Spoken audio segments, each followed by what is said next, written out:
Let's have a short chat about American politics for a minute. Polls have shown that between Democrats and Republicans, they agree on, at a minimum, 70% of all key issues. That's 70% agreement. There are members of denominations that are in fellowship with other denominations that agree much less on theology as far as 70% of doctrinal matters. And yet people are treating Democrats and Republicans as if one party is the devil or one party is wicked and evil. And I'm saying both ways. So what's the 30% they disagree on? Well, these are important issues to a lot of people. Abortion, gun control, climate change, the environment, immigration, healthcare, taxes, the economy, LGBTQ rights, racial justice, criminal justice. Now, my quote-unquote problem is if I look at each of these issues morally and objectively, I'm not going to side one way or the other with either political party on all of these issues. I had someone say to me, Christians should preach about politics because politics is morality. But I think you're throwing in a middleman that doesn't need to be there. If you're going to preach morality, no matter whose toes it steps on. And I'm giving you an example. I don't talk about abortion a lot on this app. I know that people will say, you don't have a uterus, you don't have an opinion, and the conversation gets derailed pretty quickly.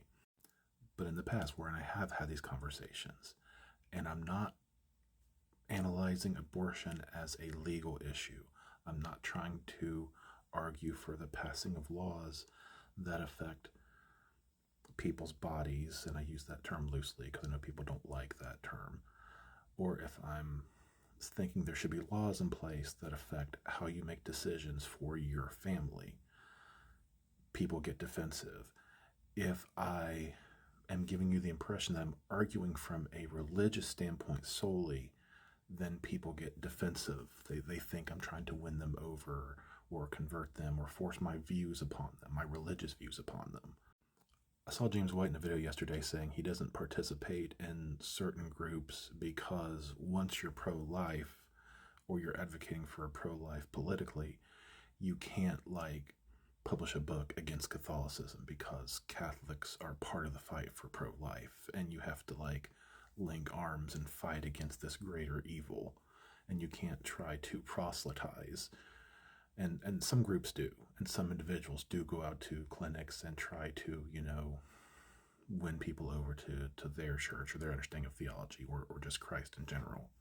But my point is, once you take away the legal question, once you take away the religious question, because there are atheist pro-life groups out there, or secular pro-life groups, once you strip all that away, then a lot of the objections people have are removed. And the conversation is a lot more pleasant when you realize it's not about controlling people, it's about education and having a conversation. Now, when I was in college, I thought, I don't think abortion's ever going to be, made illegal. So our best bet is to try to educate people and talk to them on moral grounds. And if everyone can come to an agreement on that, then whether it's legal or not is not going to matter. We're reducing the number of abortions by education and discussion about the moral principle. Never in my lifetime did I dream that it would be overturned. Why I think it was overturned, like Roe v. Wade was overturned, why I think it happened is kind of cynical and skeptical. But we live in a time where it's basically up to the states. And the question is, should that change our method? Should that change the conversation? Well, no, because I think the healthier conversation is, let's look at this from a moral principle. Let's acknowledge potential exceptions. We don't have to come to a decision on every gray area. We can just say, by and large, what are we really discussing and how are we defining these things?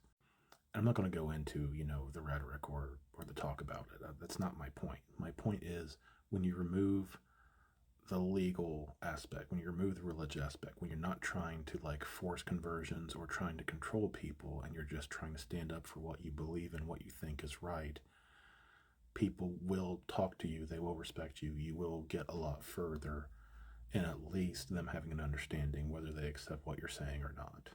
So it's, as a Christian, it's Christianity, but then it's morality, and then it's politics.